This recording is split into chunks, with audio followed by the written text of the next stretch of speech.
already there. Well, rest assured, I will explain what is going on with that.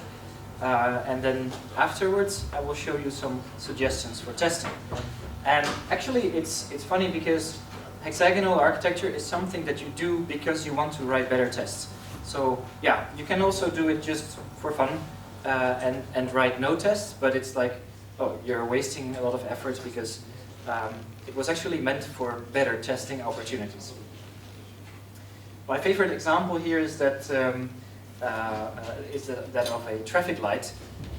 I'm not sure if that's representative or that the ordering is correct there, but anyway, so you have a green, orange, red light, but more importantly, when does the light go green and when does it go red, and for what reasons? So normally you would say it's maybe programmed to do it in a sort of a regular way.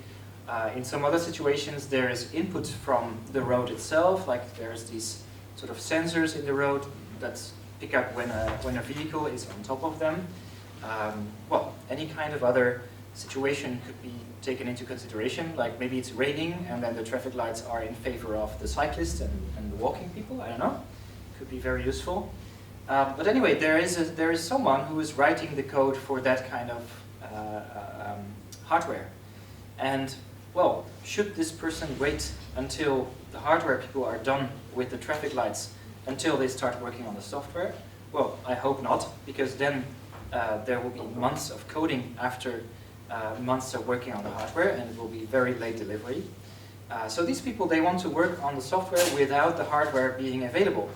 And they have to come up with some way of sort of simulating the hardware in a way that they can write the code, test the logic that's in the code, but not rely on the actual electricity being sent to the software or the actual hardware to be there.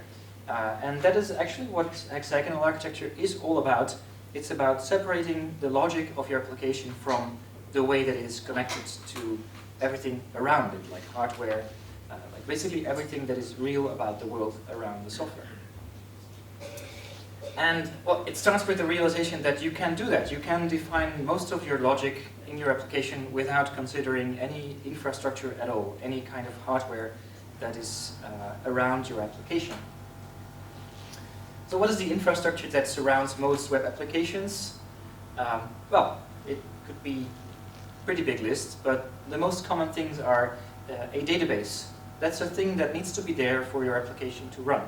A file system usually, because there needs to be some file loading, like config files or maybe image files. There needs to be a network and a connection, so people can reach your application and you can reach others. Maybe you have some remote web services that you need to contact. All of this stuff, like the system's clock, the random data device where you can get random information from. All of this is infrastructure, the infrastructure that your application needs to run. And it's all outside of your application. At least that's according to the definition that I'm going to use now. Another word for this is I/O, like input-output. It's something that is getting to your application or something that is going out of your application. It's like these signals that you can use to communicate with others. It is what is outside of your application. And this means we can have a very clear idea about what's inside our application. That is everything that is not outside. So everything that is not using anything outside the application. Code that deals with infrastructural stuff like the database and the file system and random data is usually quite problematic. It is complicated stuff. You need to know a lot about the technology that's going on behind it. If you would have to deal with HTTP requests, you know that this is the case. You need to know how that works, what kind of things are in a request message, what you can do with a response, what kind of header should go there. In particular, if you want to cache certain parts of the response, then yeah, things become really, really complicated. This code is also usually slow to run because, for instance, if you want to talk to a database, that takes some time. If there is a network connection, the database server itself will take some time. If you are talking to a remote web service somewhere, it's even going to be much slower. And all of these things break for reasons that are not under your control or that you don't even know about. like maybe some remote web service suddenly breaks, so you can't run that code just anytime. Maybe even they are just offline because they want to do some bug fix or something live on the production server, whatever. So that's the problem with infrastructure code. It breaks for reasons that are not within your control. This kind of infrastructural code also depends usually on third-party code, which has the same issue where you're not in control, it changes for different reasons, and yeah, you're out of luck if something breaks there.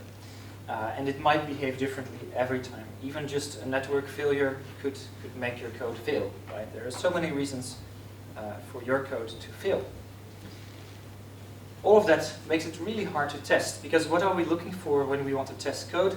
We want to give this test, like we want the test to give the same result for every run. So we want to run it now, it says yes, it's okay. If we want to run it later, it should still say yes, it's okay. Well, it should also run very quickly, so it should give us the quickest feedback as possible. While we are coding, we need to run the test to see if everything is still working. And any kind of problem that the test reports should be something that we can fix, that we can improve. And usually for infrastructural code, that's not the case. So there are many reasons for it to break that are not your own problems, but also it's going to be running very slowly, and it might give the same, it might not give the same result on every test run.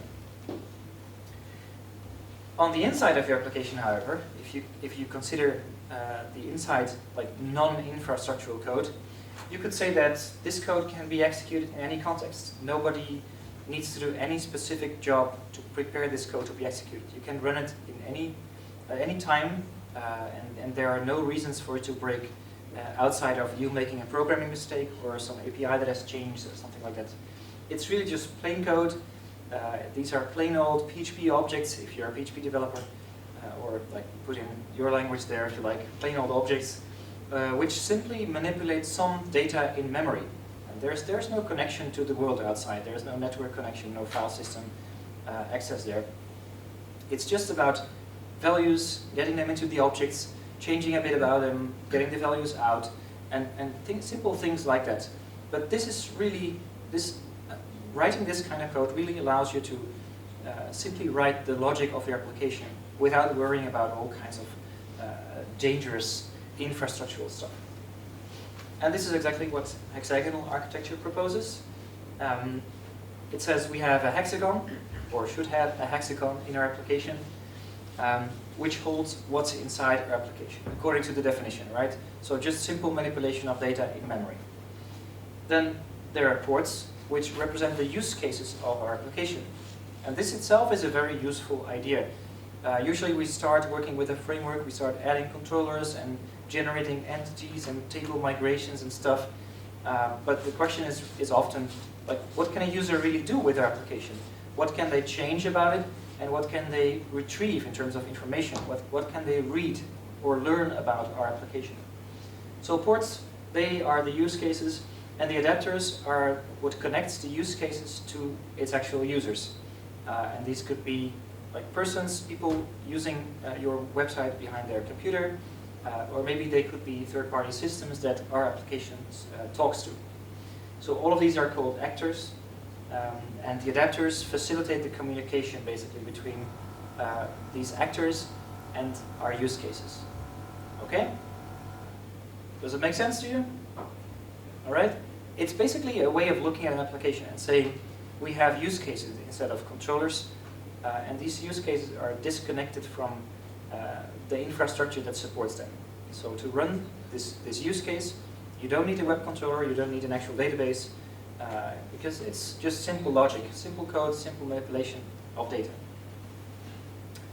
And these are some examples of happy actors, a hexagon like this. And you know, why is it called a hexagon? Well, I don't know. Well, because it has 6 sides, but why does it have 6 sides? For no particular reason, actually, turns out. No reason. It's just that every one of these sides represents a port, a single port. And 6 is convenient. Describing more ports in a diagram is less convenient. Also, like it's the most simple figure that you can easily draw because it's symmetrical. If you have a 5-sided polygon, then it's really hard to get it right.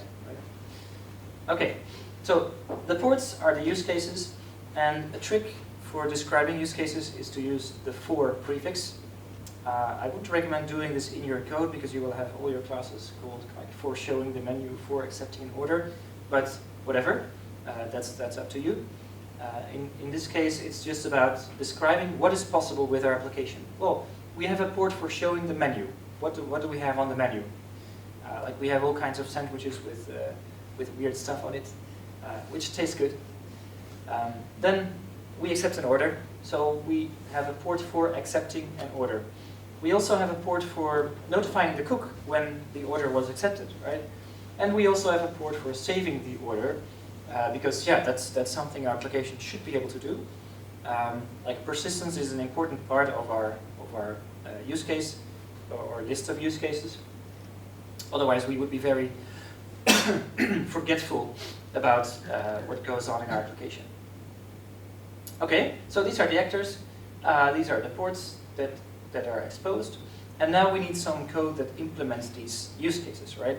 Or basically connects the use cases to its actual actors.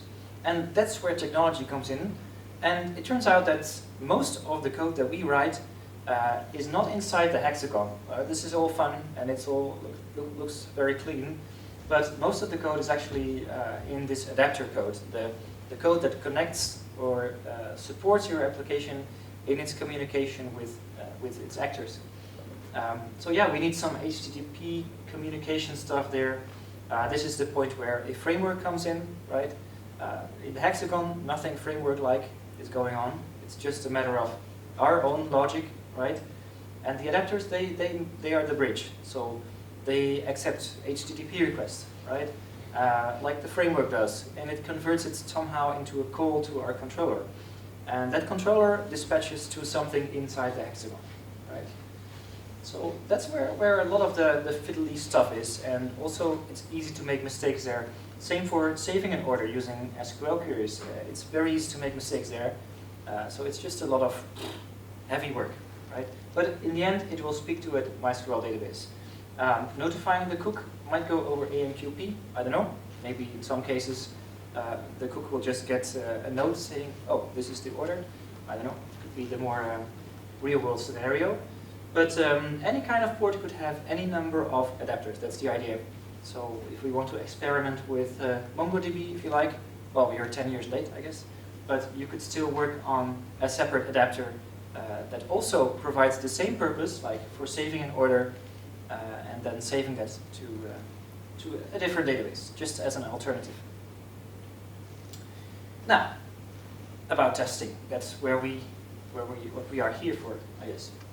I like Michael Feather's definition of a unit test. Like, not all tests are unit tests, but it's good to have this as a starting point. A test is not a unit test if it talks to the database, it communicates across the network, it touches the file system, it can't run at the same time as any of your other unit tests. That's an interesting one. You have to do special things to your environment, such as editing config files to run it. Okay? Do you get some picture of this? Like maybe some unit tests you wrote which turn out not to be unit tests? Okay? It happens a lot. Usually, a unit test, like if you run unit tests, your unit test suite should finish in like 5 seconds or so, at most, I would say, depending on how many tests you write. More ideally, it would be like 1 or 2 seconds, because you know what takes time when running code is not like the code itself or like the manipulations of the variables. It's talking to the file system, talking to the database, talking to some other network service. So as soon as unit tests start to run for a minute, you know, it's like, oh, whoa, something is going on there that is not following this definition, right? And it's not saying that every test should be a unit test, but it's like, if it's a unit test, then this is true about it. So it's something to keep in mind. And it might also remind you of some things that we have said before, right? What is infrastructural code? That is code that connects to something outside our application. Right? And it's true for all of these, like almost all of these things, the first three at least. The fourth is something about running in parallel, threading issues. Well, I don't know, it depends on your language if you have that kind of problem. But some more recognizable thing is maybe if you run this test first and then that test, it's okay. And if you turn them around, then suddenly everything breaks. That's a sign that these tests are not independent and change something in some kind of global state that makes them suddenly fail. So I count that as an issue of number 4. And number 5 is like you have to do special things to your environment, like editing config files. For me, in this category is also setting up like a facade. If you use Laravel, for instance, you have to create some global static thing before you can run a test. Then, to me, that is preparing the context to run your unit. But you know, this is a matter of taste as well. So some people will say no, that's not true. It can still be a unit test if you have global static dependencies. Well, not in my team, but your team can be different, right? Okay, so a unit test. If you follow all these rules, it will be deterministic. If you run it now, it will give you just the same answer tomorrow and next year. I recently wrote a unit test that was not deterministic because it worked when I wrote it, and then on the 31st of the month, it suddenly didn't work anymore. And yeah, that's because June didn't have 31 days, and in this particular case, I was relying on it to have 31 days. Pretty weird stuff there, and I'm sure it happens to all of you at some point that you write a test, and particularly with dates and times, of course, where suddenly it's not going to work. So it's very, very good to be careful about that. A unit test also needs to be fast, like, or needs to be, it will be fast, so that's something you get from this. And it makes it very easy to uncover failures, or to like find out what is going on there, because the unit is usually quite small. If anything is going wrong in that unit, well, you know where to look. It's not going to look anywhere else or reach out to anything else. So you now know what's wrong there. What's good about hexagonal architecture is that it allows you to write more of your code as if it was, or to test more of your code as if it were a unit test. Basically, you can consider the whole hexagon to be unit testable. And that's because it follows the definition of not reaching out to services, not requiring any special context setup, not requiring any special ordering. So yeah, it allows you to test anything that is inside the hexagon, even the entire hexagon or separate use cases, as if it were a unit test. That's not to say that you need to use a unit test runner to test it, but it's great to have this same shared characteristics of predictability, deterministic, of being deterministic, and of helping you to quickly find out any issue. So that's one thing.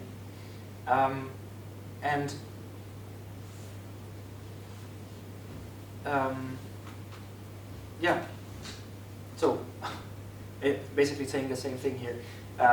By separating the core, like the domain code from the infrastructure, you get this automatic sort of increase of isolation, and thereby increase of testability. But as I also said earlier, it's already very useful to have these use cases as separate elements in your application or separate objects. And like if you can show that this use case works and functions correctly, and maybe even show how the different use cases work together. Like if I look at the menu and I select this from the menu and I order it, then the cook will start working on it. Like that is just really great reading material for your product owners. They will really love that kind of thing. And it's also very useful for you to show how different parts of the application, different use cases, actually interact. And this is pretty uncommon in most web applications that I encounter. It's like you look at the code, it's really hard to figure out what is going on even like by looking at it. So you have to figure out what are the use cases, what can people do with this application. And then you still have to figure out how are these use cases interacting with each other. And that's the kind of thing with a test at the level of these use cases. It's just really, really easy to find out what's going on there. Yeah, so a port. We established it as a use case. Well, it's also saying it's an intention of communication.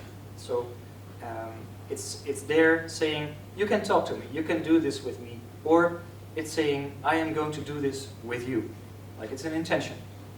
And the adapter will be the supporting technology for any of that communication. Right? So any kind of code, and in a sense you could say it's not just your code, it's also third-party code, or it's also maybe the web server itself that is actually supporting your port to work correctly, right? But there are two different types of ports, and we saw it already in the actors overview, where there was the green and the purple one, and there are actors that talk to our application, that initiate communication, and there are actors that are talked to by our application, where our application is basically takes the initiative of communication. And you could call these primary actors, which will be the users that our system uses, and secondary actors, which is sort of an outgoing connection to other systems that our application connects to. So it's good to have this, to keep this in mind. Yeah, let's skip to a few examples because I find myself repeating myself. Okay, that's never good. So some examples, because we looked at like the cooking thing. Well, we can also look at the meetup thing. If you would have an application that sort of deals with meetups, like maybe meetup.com, but you know, it could be any application. These are just examples of things that you could do with it. Like you could create a new meetup group, you could schedule a new meetup, right? You could accept registrations, and then there are other needs, like list the upcoming or past meetups. You want to browse through the meetup group's history to figure out, is this an interesting meetup group? But you also want to know if there is still a meetup where you can go to. And once you have found such a meetup, you want to go look at the details. And only then will you be able to decide if you would like to go. So this is something that I noticed many people don't recognize as a separate use case, the need to look at information. So it's not about testing per se, but it's more something I would like to say to you, like take care of all of the informational needs and make sure that they are represented as a separate use case instead of just a controller with a call to a repository and then get something from a database. Make sure it's very clear that this is a need that the user has before they can do something. Okay. And we can actually build all of that stuff without considering even the first bit of infrastructure. So we don't really need a framework to begin with. We can work on the code, work on the logic, without worrying about should we choose Symfony or Zend, or Expressive, or whatever cool framework you'd like to use. We don't even need a controller yet, no controller actions. We can just create services that have no relation to any kind of infrastructural concern at all. We don't need a database, we don't need any external service. If we need some information that we don't have, we come up with some object that is going to give us the answer in due time, right? Not today, but maybe later when we have more specs on this. We don't need a file system. Why do we need a file system? We can just keep things in memory, right? Just for now. No system clock. We can basically set the current date, and we don't need randomness. Randomness is only needed if people are actually using our system and we want to prevent clashes. So for as long as we are working on the core of our logic, we don't need actual randomness. Right? So pushing all of this stuff to the outside gives us basically two hexagons and the ability to replace any part of that sort of surrounding infrastructural layer. The inner hexagon, or the actual hexagon, as you could call it, It could have any kind of code. And you know what I find very useful is to use these kinds of patterns, application services, entities, repository interfaces, and together, these will work together to sort of implement an entire use case, and in fact any use case of your application. And you don't have to worry about all of that stuff around it while you're building that, because it's just as easy to replace some of these things with sort of stand-ins like stubs or fake objects. And since anybody could call these services, like they are context-free, you could have the test driver itself, like the test runner, call these methods and verify the results, right? You don't need a web controller nor a web server to run this core logic. And if you have written tests for your application using some kind of a web test case or maybe even Selenium, you know that it's very, very difficult to write good tests using that kind of technology, because it's going to be very slow, it's going to run slowly, but it's also going to give you problems that are not related to problems in your code. It's always something that's going wrong with JavaScript or with the browser, or with, there's just so much stuff between the test runner and the actual logic that the chances are so high that something is going to break that. So if you can sort of jump right into your application and test your logic there, you will be much better off, right? Faster tests, giving you more insight into what's really going on. Yeah, so that really is the power of hexagonal architecture.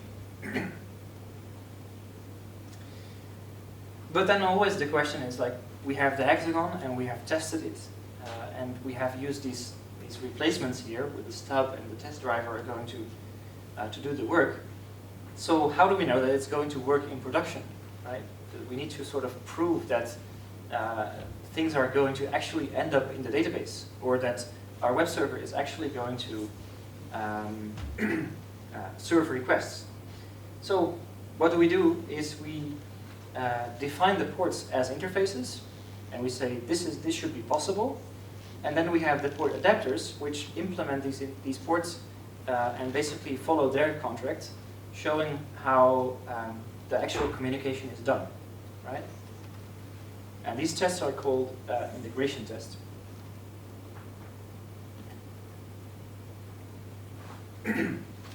Test terminology is very difficult because everybody will use different words. Like an integration test, it's like everything in some teams.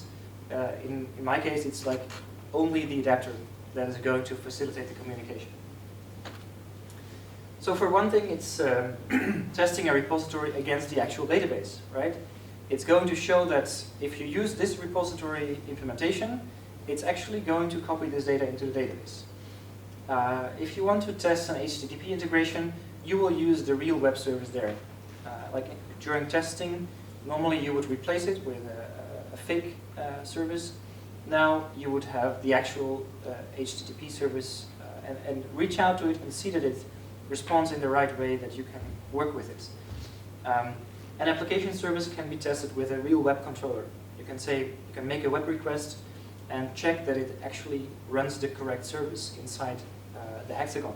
So that's the kind of thing you will do by sort of basically isolating the contract from the implementation, and you test just one adapter in isolation. And if the hexagon itself uses these contracts and the adapters implement the contracts correctly, you know that together they will work and they will do their job, right? There's no doubt about that, unless the contract is not specific enough, or or your language is very unspecific, like PHP is. So there are chances that things are going wrong anyway. So what is then still missing? Also because of that reason, like there could always be something wrong that you don't know by just testing the hexagon itself and the adapter separately. That is, we need to show that the deployable unit itself will work. So if we have some kind of a build process, we need to show that it's successful. Okay, so that can be part of the integration suites, like first run the test, then see if we can build the application. But then also, once deployed, would it actually work, right? So we have to set up all of the actual technologies used, all of the services should be there, and finally we can run some sort of a, well, it's also called smoke test. Like we show that the things work in their most basic way. We don't have to test everything about the application in this way, since we have covered so much ground using these other types of tests. But yeah, it can still be very nice to show that a request actually comes into the server and a response comes out of it, and it's sort of the right response. So it's like any kind of level of security that you want to get there is something you can get from it. But again, you know, if you do this kind of high-level testing, it's going to cover so much ground, it's going to touch so many components, not just your code, but also other people's code, also the web server, and any kind of technology in between, that the chances are very, very high that this is going to break. So the smoke tests, well, they have very questionable quality levels, but they still need to be there to show that the whole package can run successfully once deployed. So with these different types of tests, unit tests for the basic units, following those definitions, acceptance tests where we sort of test the whole hexagon and show how the use cases interact and how they sort of together make the application work. The integration test that shows how the hexagon can rely on all of these adapters to do the right thing according to their contracts. And the system test, or the smoke test, showing that the deployable unit is going to work correctly. Well, we can build up confidence about the quality of our code. And we can be sure that once we have written some code, have all these kinds of tests for it, it's going to run quite well. You know, sometimes there will be these issues where there is something going on between these tests that we didn't catch. But you will always have that kind of thing, and it will be hard to debug, of course. But most of your issues will have been fixed very early on. And yeah, this brings me to list some other advantages. You know, being able to write so much code as sort of pure code, like pure logic. There's no infrastructure going on. Gives you the ability to very, very soon in the project start writing code that is meaningful to your stakeholders. Or your domain experts can read your scenarios, your tests, and they can understand what's going on, and they can see that you understand that you understand them. So you're building the right thing, and this is something that's very helpful within any team. Like there are so often there are trust issues between stakeholders and like developers who and like the product, or they will feel like the developers, they don't know what they're doing and they are still working on it all day, and they don't ask us anything, or you know, are they doing the right thing? With tests you can show that you're doing it right, and you're doing the thing that they want the most. So you can start very early on showing this to them, talk about them, what's going on, what you're working on. Does it match their expectations? But it also allows you to postpone these other kinds of decisions that still have to be made in your project, like what framework are we going to use, what database, what language version, whatever, all kinds of stuff like that. And you can basically postpone it because it doesn't really matter much. Well, the language version maybe, but all of the surrounding technology can be sort of made irrelevant for quite some time. You can work for several months on a project and show that you are doing the right thing in your domain, yet not have a working database behind it. Why is it good? Well, it's good because you can make the right decision at the right time. In the beginning of your project, if you have Sprint 0 and you are deciding on the best framework to use, the best database to use, the best message queue, whatever to use, you will pick the ones that are most interesting to you, like to learn about, or the ones that are most safe because you have always been working with them. But what if you wait until you know more about your code, you have some feedback about its design, so that you can make the right decision based on the needs of your application, not on your needs or the product owner needs. Like it should be just about what does this situation need in terms of technology. And in my opinion, you can't have Sprint 0 determining all of these technology stack things up front. You need to wait until you know more about what is our application actually going to do. And of course, yeah, also I'm talking about it like bottom to top, but anyway, the ability to catch bugs early and very specifically. So you will rarely have the situation where something goes wrong and you have to spend hours trying to find out what's going on. You will get the feedback very close to where it happens, where it goes wrong. So this is a major advantage in development. So you know what's going on very quickly and get a very clear view on the problem. Yeah, there's lots more to say about this, but maybe you also want to listen to the next speaker. And if you want, I can recommend these resources. BDD Books is it's a series. They are still writing it. Excellent books about describing behavior, how to work together with domain experts, other stakeholders to find out what's supposed to be built for your application. Very helpful stuff.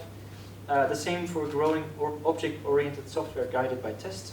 It has an explanation about hexagonal architecture as well, and shows how to grow an application, starting with the tests, and then these will be high-level tests, and then diving back into the code, writing some lower-level tests, and then going back and showing how you can develop features very incrementally, one by one, but also the most important ones first, and the ones that will get us started and give us feedback about are we doing the right thing. Implementing domain-driven design, it's a pretty big book. There are some chapters about architecture as well. And yeah, since you have it on your lap, just read some more if you like. Also about the bounded context thing, and the subdomains thing, and the aggregates thing. And all of that stuff is all very interesting. But it's a bit outside this talk. But it's good to know that the Hexagon itself is very supportive of using domain-driven design techniques. So if you want to do that, it's a great match. Okay, that's it. Thanks. Thank you.